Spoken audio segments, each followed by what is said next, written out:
So here's a fairly interesting development. I actually managed to take down a protector level 14.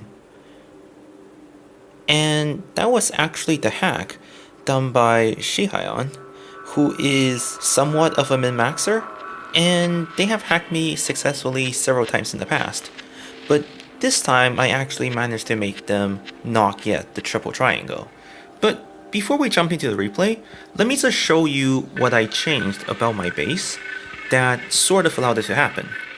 So, NerRad suggested in my last video that maybe I shouldn't make the gate be the primary target every time, because when that happens, there is a consequence in that they can just skip past all of the defense on the inside over here and just go all the way straight to my resources and then take down these defenses at their leisure, which is kind of undesirable because then that means I have a bunch of defenses completely being wasted. And if they don't want the full control, then they don't even have to deal with it. And even if they do want the full control, it's much safer to just ignore it in the first place and then come back to it at their own time. So that's why, taking his suggestion, I actually changed this choke point to have triple turrets, as opposed to the triple passive node like my first choke point. And eventually, my turret strategy is going to evolve all of my choke points using turrets, but I guess since NerRad suggested, I might as well give a head start and see how this might go in the future anyways. So on this first choke point, they still have to take down the gate first, and I have my higher level gate 19 here, so this will delay them the maximum amount of time possible and provide ample time for these passive nodes to take down a low level protector. But if they do make it through, then over here they will be forced to target all of these turrets, which are much squishier than the co-gate, but they output much higher damage. So the level 16 turret outputs an additional 82 damage per second, and I have a level 18 turret which outputs an additional 103 damage per second. So altogether, this is an extra 260-ish damage per second on top of my level 21 antivirus, which by itself outputs 131 damage per second per turret. So this is a massive amount of damage going in onto this one choke point. But of course the downside is, a co-gate, even level 15, has massive amounts of firewall and 89% filter, whereas a level 18 turret is higher firewall, but without this filter, it's just much squishier. So essentially, I'm doing two lines of defense here. The first line of defense here is to counter people who have low level protector and low level rams. Because it's the high level gate, these passive nodes will do a lot of damage onto their protector if they can't take down the gate fast enough. And then onto the second node, it also addresses people who have high level protector, but I don't know, high level rams, because these three turrets will output a lot of damage onto the protector and hopefully actually take down the protector. At least that's the plan anyways. So then that way, at least they have to somewhat switch it up, and it's not sufficient to just use only protector and ram throughout my entire base. And it also has the added nice bonus that it kind of forces people to go into the maelstrom, because of course you have to target the turret first, since that's going to be the priority now instead of the co-gate. So they have no choice but to take down all three turrets, which will force them to also take down these connecting nodes, which are used to support the turret, and try to claim them back if they don't do anything about it. So now let's jump into the replay. So I do want to start by pointing out that he is level 47 and I am level 50. So I'm 3 levels higher than him. And despite that, we saw at the starting screen that he still managed to get at least one triangle and walk away with some resources, even though he didn't get all the resources and didn't get all 3 triangle. So even despite this level difference, the advantage is still in his side, and that's the benefit of this whole min-maxing business, where essentially he just has such high program level that even though I'm higher level, my defense is still struggling against his programs. So level 15 battering rams is really good investment. Takes down level 19 and even level 21 co-gate in fact, in just 4 hits. So it only gets worse from there. If you have a level 21 co-gate, a level 21 ram takes down in 3 hits. So in the long run, the battering ram just always wins against the co-gate. But here you see that he probably underestimated my turrets because he's still doing the usual strategy where he just puts on the battering ram and the protector. But you can't do that, as it turns out, when I have these white turret, because it actually outputs enough damage to just take down the protector. I mean, sure, the battering ram managed to take down the Colgate, so I wasn't able to waste one of his rams, which would have been desirable because that might have actually made it so that he couldn't hack the network. Because if he didn't have this final ram, this probably would have delayed him a lot. Just this one Colgate right here, even though it's my lowest level Colgate. But unfortunately, this turret right here wasn't white yet at this point. But anyhow, as you can see, with a strategy like this, they can't just simply put on the protector and use 2 beams and 1 battering ram like they normally would. And when they try to set up the protector, it's also a massive ice wall drain if their ice wall is underleveled. They would actually have to put down all 3 beam cannons to focus on taking down the turret, and then finally move on to the Colgate and the rest of the network, which he does. But the thing is, they still have the option of ignoring the rest of the Maelstrom and leaving it to last, like he did, because once my Colgate finishes, well, gets taken down by the battering ram rather, he is free to move on, since these white turrets are tanky enough that they don't get reclaimed back instantly. And that's the thing with Firewall, because the higher the firewall, the longer it takes for his beam cannon to take down the turret, which is always nice, but it also means the turret takes longer to get reclaimed back by my security nodes. And right now, I'm only using passive nodes to take down the security nodes, so they go down extremely slowly, and he was actually managed to take down all 3 turrets, and then have his beam cannon target onto the Colgate and move forwards. So, in the end, he was still able to ignore all of my defenses, or majority of my defenses rather, and then just move on directly to the resources. Which is always a smart move, because at the end of the day, if you can't get the full control, don't get the full control, just get the resources, because that's at least still worth something. So, in the end, it was definitely helpful to have these turrets, but these turrets alone just clearly isn't good enough. And he even brought along all of these data leeches because, well, I have a lot of resources, and when you have a lot of resources, it actually is sort of beneficial in some sense, because it takes longer for you to, well, claim all the resources. So it kind of defends against the triple cap if they don't have data leeches, but data leeches counter them pretty easily. But it is kind of an interesting little bit of information. But yeah, I think this hack demonstrates the potency of the white turret, and they're not level 21 yet. The level 21 turret would do even more damage, but at the same time, it also demonstrates that just having turrets by themselves might not necessarily be enough, and I might have to still adjust the network some other ways.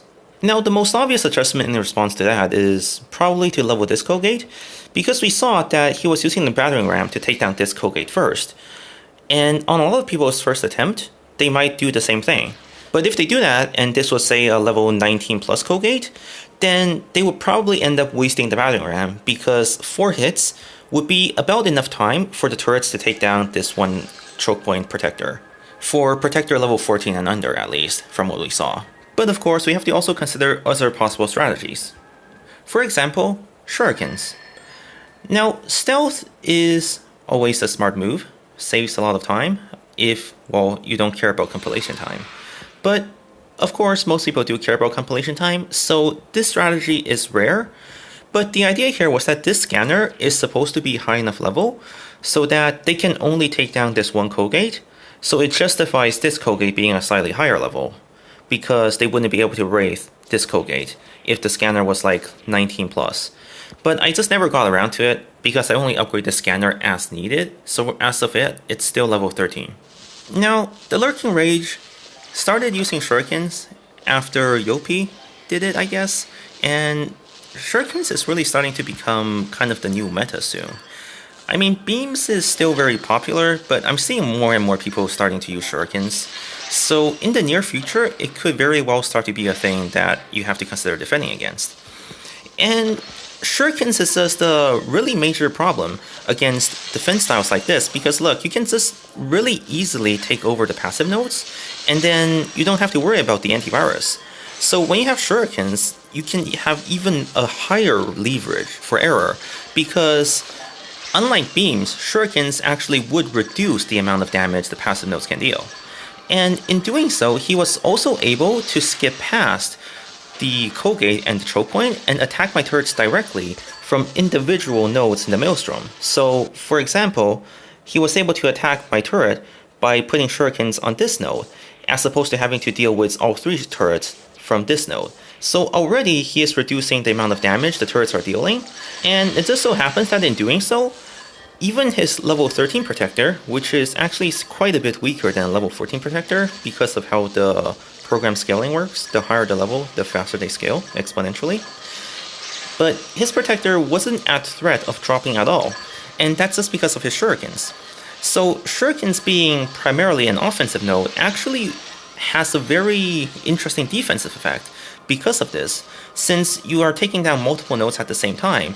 If the nodes are sufficiently weak enough, then they're essentially reducing the amount of damage you're dealing.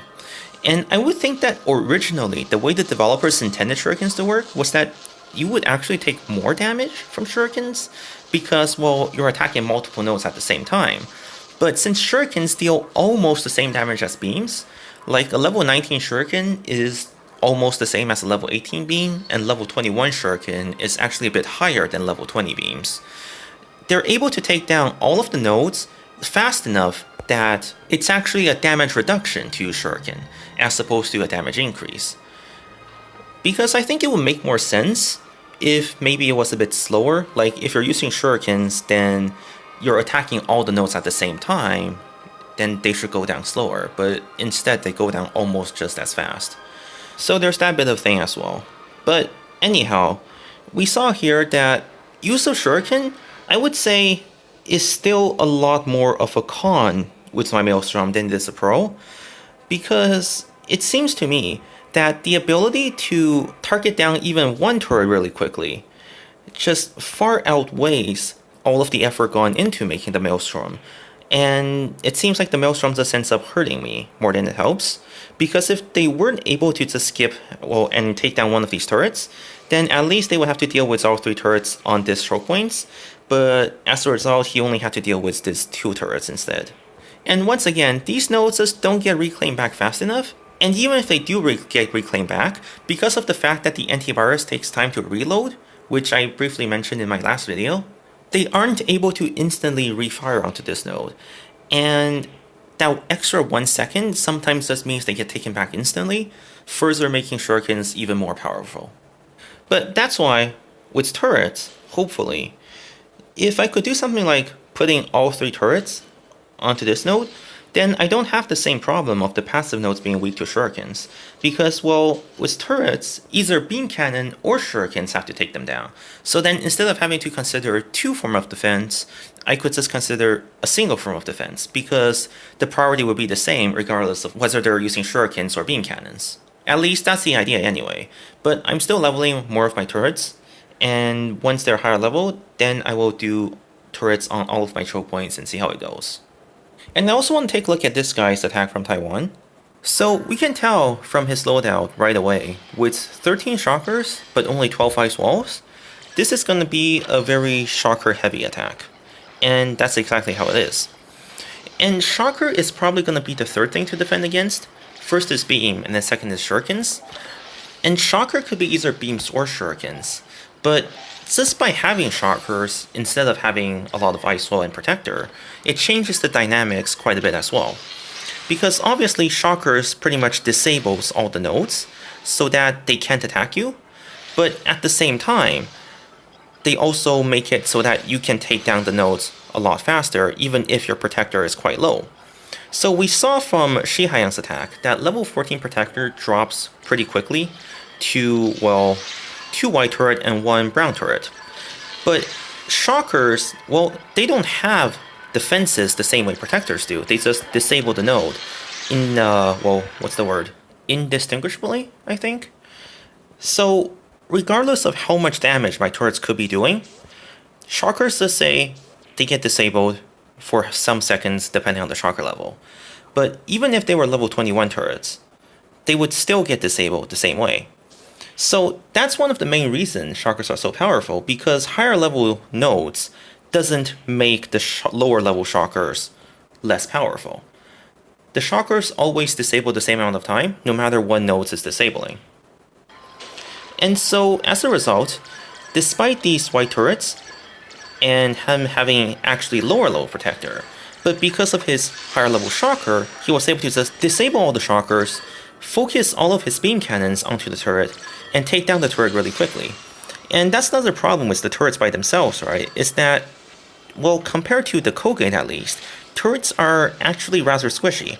In just one Shocker duration and all of his beam cannon focusing on the turrets, he was able to take down 2 of the turrets, and as a result I only had 1 turret attacking, which eventually he managed to take down as well. So that's probably the reason to use Guardians, at least the way the developers intended for it to be, I would say. Where the Guardian is meant to protect against Shockers by having the Guardians protecting the turret, so then in one Shocker duration, the turret wouldn't go down so quickly to just the beam cannons alone, and instead the Guardian shield would probably tank the first Shocker duration. But of course there's a problem, right? Because, well, we only have 3 Guardians, and I'm using all 3 Guardians as choke points. So if I were to say use Guardians on these turrets, then, well, I lose one of the Guardian as a potential choke point, so then I would only have 2 turrets, which would decrease the overall amount of damage. Because with 3 turrets, the idea is to take down a high level protector really quickly, but if it was down to 2, then obviously it's going to be a lot less effective. And the protector 14 is already really hard to drop, which is why most people just leave it at 14 and just never level it again. So this is sort of meant to counter the meta in that sense as well. But if I were to force to go down to like a scanner choke point with only 2 slots for turrets, then, well, it's going to be even harder.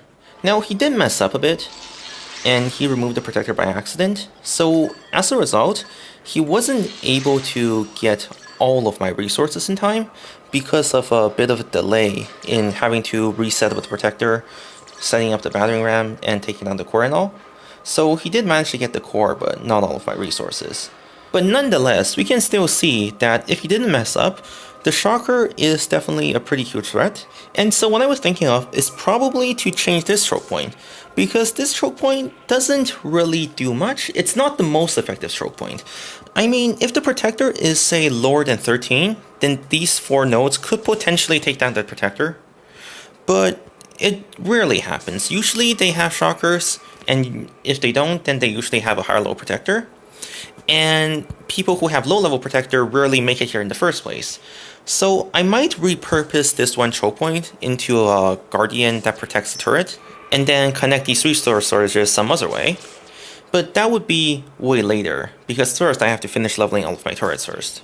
But yeah, that's the state of the turret strategy right now. I'm planning to keep leveling my turret, because it looks like it has potential, but it's really hard to say, because it's pushing my level up as it goes. I'm already level 51, and I'm still losing to people who are lower level than me. Such as Lomaka, for example, level 47, didn't technically get all the resources, but that's still quite a bit right there.